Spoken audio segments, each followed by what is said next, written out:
Stizo, l'impérial qui sort de sa réserve et s'adresse à Imra et Didi B, mais aussi à la ministre de la Culture. Écoutons d'abord son adresse à Imra et Didi B. Je voudrais dire à Didi B et Imra, vous voyez, la parole de Dieu dans le livre d'Exode 20, donc dans les 10 commandements, dit « Honore ton père et ta mère ». Ce qui vous arrive aujourd'hui, c'est tout simplement parce que vous avez grandi sans connaître l'histoire de la Côte d'Ivoire.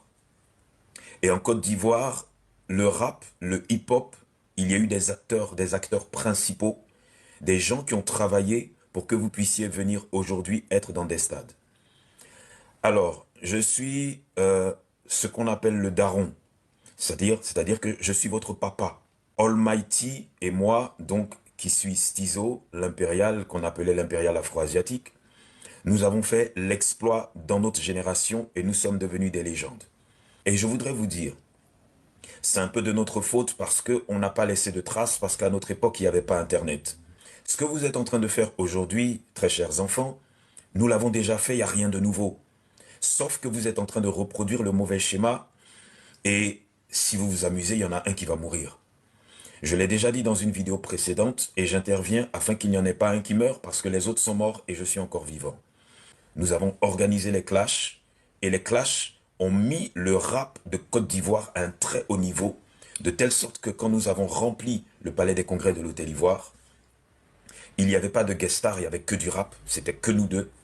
Et on est devenus des légendes parce que toute l'Afrique, que ce soit le Sénégal, le Bénin, le Togo, le Cameroun, toute l'Afrique est venue voir l'affrontement de Stizo Almighty au palais des congrès de l'Hôtel Ivoire. Ceci étant, une fois que ceci a été fait, la barre est très haute, mais la politique nous a obligés à quitter le territoire parce que nous allions mourir dans la pauvreté, parce qu'il n'y avait pas d'infrastructure de développement pour ce que nous voulions faire. Alors, ceci étant, quand vous arrivez et que vous trimez et que vous réussissez à redonner au rap un nom, vous devez, à partir de ce qu'on a fait, ramener la chose plus haut et plus loin.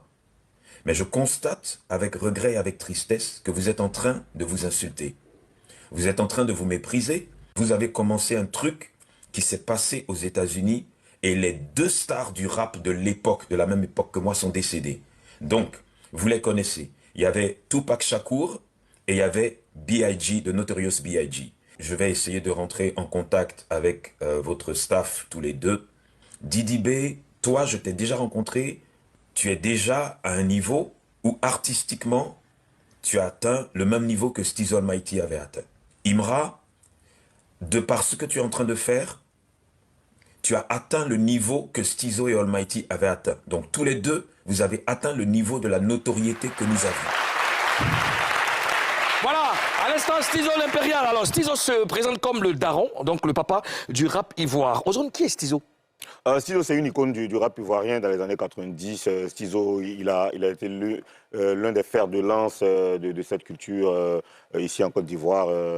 Il a eu de très très bonnes connexions, de collaborations avec tous les anciens qui étaient là, notamment MC Claveur, Jean-Marc Guirandou, avec son possi, la flotte impériale.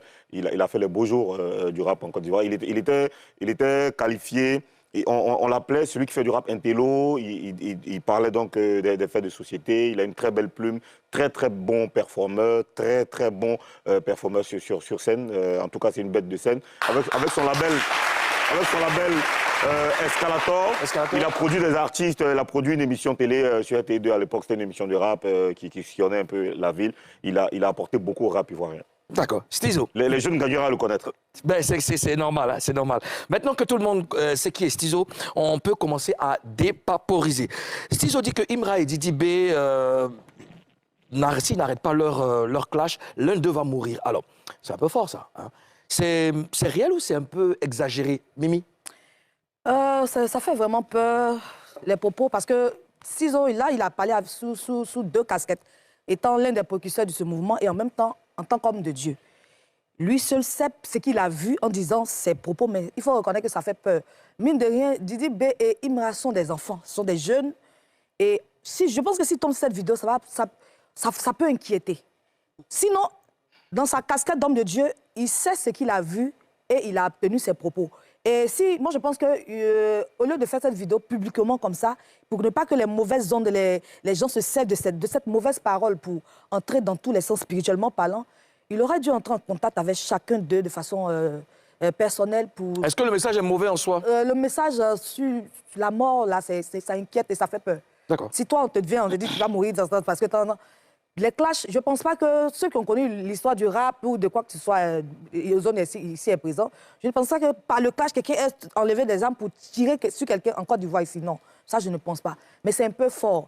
Peut-être par désobéissance, s'ils font certaines choses avec des paroles déplacées, entrant au-dessus de la culotte, ça peut blesser et ça peut aller dans tous les sens. Mais le côté de mort, là, c'est un peu trop fort.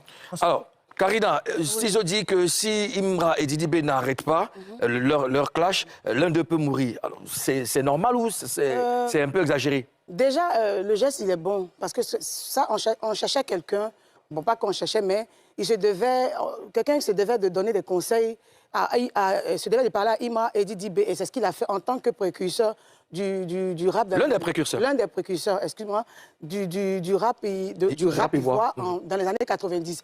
Et ce qu'il a dit, c'est des conseils qu'il a donnés à ses petits frères, à ses enfants, parce qu'il a dit, je suis le daron, je suis votre papa. Mais la question de mort, là, franchement, je trouve ça un peu trop poussé, c'est trop exagéré. C'est là ta question. C'est trop exagéré parce que, c'est vrai, il a ses raisons, il sait sur quoi il se base pour dire cela. Parce que dans sa vidéo, il a dit, tous les autres sont morts, moi je suis là. Donc, il veut peut-être là insinuer que c'est par rapport au clash que les autres sont morts. Donc, de par ça, si on veut se baser sur ça, il a le droit de dire qu'il y aura un qui va mourir, mais c'est un peu exagéré, ça fait peur. C'est des jeunes, tu vois, ils sont peut-être dans l'euphorie et ils veulent vraiment... Ils sont dans la mood. Dans la mood et tout. Peut-être qu'ils ne le font pas ça. C'est juste ce que nous, on voit, mais peut-être savoir que c'est pas vraiment... ça ne part pas d'une mauvaise intention. Donc, dire comme ça que l'un d'eux va mourir, ça fait un peu peur, c'est un peu exagéré. Mais sinon, moi, je prends la forme. Il donne des conseils à ses petits frères, c'est ce qui est normal. Ozone Afrique, Bamba. Stizo, à l'instant qu'on a écouté, qui dit que si Imra et Didi B n'arrêtent pas leur clash, l'un d'eux peut mourir. C'est réel ou c'est un peu exagéré? Non. L'un ne va pas mourir. Personne ne va mourir. Personne ne va mourir. Almighty est mort. Ce n'est pas le clash qui a tué Almighty. Almighty il a eu un palu sévère. Quand Almighty mourait, il n'y avait plus de clash. D'ailleurs, ils étaient proches. Hein. Ils étaient très proches. Stizo venait aux événements des Mighty. Les deux étaient ensemble. Donc, ce n'est pas le clash qui a tué Almighty. Ça, c'est une information qu'il faut donner. Voilà, il ne faut pas que les gens aient l'impression que c'est parce qu'il y a eu clash Almighty Stizo que Almighty est mort. Non, pas du tout. Et Biggie et l'autre. B.I.G. On est aux États-Unis. Je parle de la Côte d'Ivoire. Pardon de t'interrompre. Je veux dire, puisqu'il a dit que tout le monde est mort sauf lui selon là, tu nous dis que Almighty est mort d'un palu. Oui. Est-ce qu'à l'époque, je veux dire, quelqu'un aurait perdu la vie pour un quelconque clash? Non, pas à ma connaissance. Je sais qu'il y a eu des bagarres, je sais qu'il y a eu des clashs, je veux dire, par punchline interposée, mais il y a pas à ma connaissance, quoi. J'ai pas eu d'histoire qui a été racontée où quelqu'un serait mort. Peut-être qu'il veut parler spirituellement aussi. Maintenant, ça peut être une mort artistique, parce qu'on a assisté à beaucoup de morts artistiques. Parce qu'il y a beaucoup de gens qui sont encore vivants, qui sont avec nous, mais qui sont morts artistiquement. Vu sous ce temps, ok. Dans son élément, ça m'a fait penser à, tu vois, la petite mention qui est sur les paquets de cigarettes, on dit « fumais-tu ». Tu vois, quand on dit « fumais-tu », tu vois, c'est violent. Abus dangereux pour la santé. Abus dangereux pour la santé, ça c'est pour ici. Mais les paquets de cigarettes qui viennent de l'Europe, c'est écrit dessus « fumais-tu ». Tu vois, quand tu vois « fumais-tu ». Même là-bas, c'est écrit « abus dangereux pour la santé », non? Bon, il finit. Dans tous les cas, l'idée est déjà là. Donc, ça tue. Dans tous les cas, ça tue. C'est écrit fumais-tu. Quand on dit fumais-tu, on te dit fumais-tu, ça veut pas dire que dès que tu fumes tout de suite, tu vas mourir tout de suite, tu vois. On te prévient que c'est que tu es dedans là. Voilà. Voilà ce que ça risque de te truc. Tu vois ce que je veux dire?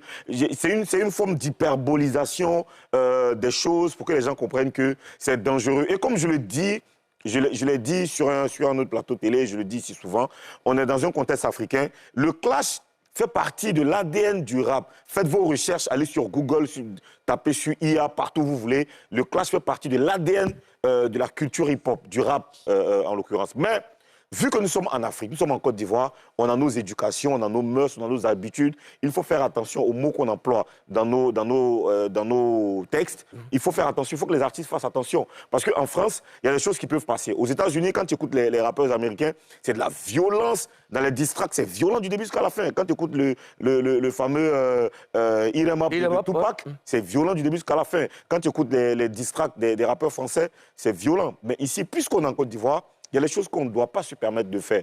Je pense que c'est cela que Stizo veut nous faire comprendre. D'accord. Stizo dit que Almighty... Il dit que lui et Almighty ont divisé la Côte d'Ivoire en deux. C'est ce qui est vrai, parce qu'à l'époque, c'était soit tu étais pro-ministère authentique, ou soit tu étais pro-flotte impériale. Alors, est-ce que Didi B et Imra ont eux aussi divisé la Côte d'Ivoire en deux, Mimi? Tu sais, Président, je ne pense pas que Didi B Imra ait divisé la Côte d'Ivoire en deux. Pourquoi? Je m'explique. On a connu la crise post-électorale ici en 2010 et je ne pense pas que les Ivoiriens veulent revivre ça. Parce que c'était quelque chose de très difficile. On a vu la musique qui est venue nous réconcilier. En 2000, quand il y a eu 2002, tout ça, quand il y a eu la crise, la musique est venue réconcilier les Ivoiriens. Et je ne pense pas que les Ivoiriens veulent revivre ce genre de choses dans la division. Au contraire, la musique que les deux la font a rapproché les jeunes. C'est vrai que nous, les Ivoiriens, on aime s'attacher. Chacun aime avoir son camp joué, mais pas jusqu'à diviser les camps. Parce que je sais que moi, je connais des personnes qui écoutent Imra, qui écoutent Didi B. Et puis, il n'y a pas que. Il y a d'autres acteurs du rap dans le game. Il y a Kadia, non? Bien sûr, le KDJ. Donc, c'est un peu ça. C'est son artiste. Karina.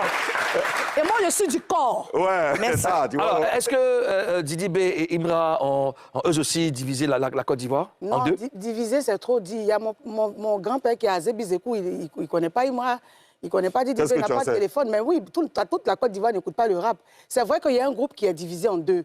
C'est-à-dire notamment les fans de Imra et les fans de Didi B. C'est un groupe qui est divisé en deux, mais pas divisé dans le mauvais sens. Parce que moi, je vois des fans, comme j'ai dit la dernière fois, là, je vois des fans des deux camps qui sont amis, qui s'attachent sur les réseaux sociaux, mais ils aiment la je crois que ce qu'ils font aujourd'hui, là, ça booste aussi quand même les rappeurs. Et puis, il n'y a pas que Imra et Didi B, Mimi a dit ça tout à l'heure, il y a le corps, il y a les fans de Mr. Chris, il y a les fans de... Il y a les dos argentés. Tout ça et tout.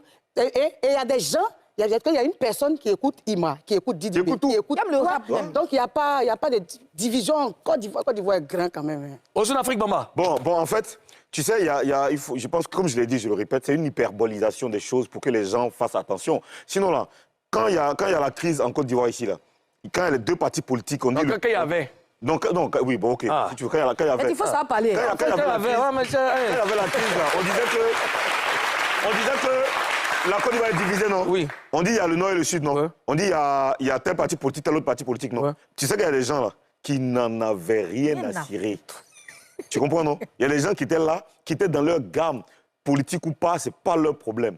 Quand il y avait ASEC Africa, la Côte d'Ivoire était divisée en quelque sorte, si on peut dire. Parce que si, soit tu es ASEC, soit tu es Africa. Tu te rappelles cette époque? Bien sûr. Si tu n'es pas ASEC, tu n'es pas Africa. Tu n'es pas Africa, c'est que tu n'es pas quelque part. Donc, ben, il y a les gens là, ils ne regardaient même pas le ballon.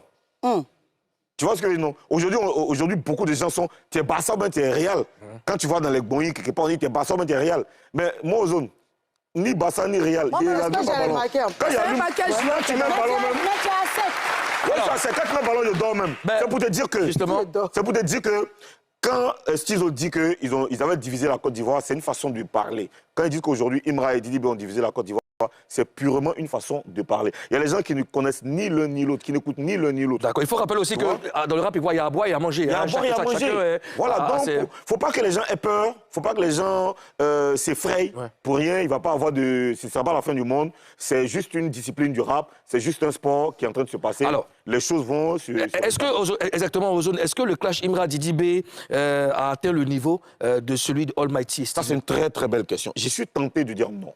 Non, pourquoi? Parce que tu sais ce qui s'est passé avec Almighty Stizo, c'était incroyable. Il n'y avait pas les réseaux sociaux. Et la télé, on n'avait qu'une seule télé, on n'avait que la RTI. Il n'y avait vraiment pas... On n'avait que Zone Rap, animée par MC Claver, qui était la seule émission que toute la Côte d'Ivoire écoutait pour avoir des infos sur le rap. Il n'y avait pas Facebook, Twitter, TikTok, etc. OK, Instagram, il n'y avait rien. Mais regarde ce qui s'est passé en Côte d'Ivoire. Dans tous les villages, même, tu vois, dans tous les coins du pays, on parlait de Almighty Stizo.